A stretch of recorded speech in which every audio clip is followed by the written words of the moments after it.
as I take a look at these two beautiful little boys, Brandon and Braden Jones of Cornwall Court in Montego Bay, tragically yesterday, during that pouring rain that we needed so much in Jamaica because we're experiencing a drought, these two beautiful little boys left school at Green Pond Primary. On their way home, one of them saw the other getting into difficulties.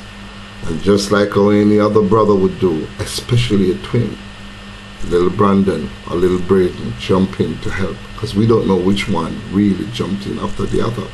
But I just think I know, being the father of twin boys myself, either of them could have jumped in to save one another. Jamaica, this is the kind of love that we yearn for. Jamaica, this is the kind of love that we need.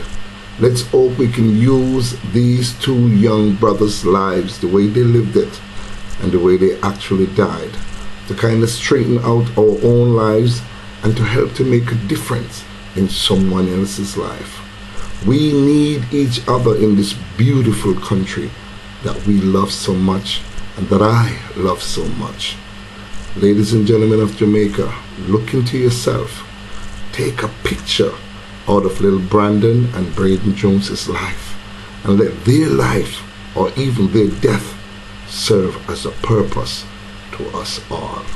Little Brandon and Braden, you're in heaven, my sons. I will always remember you, just like I'll remember Shanika Anderson, like I'll remember Courtney Walker from St. Thomas. I will always take you close in my heart.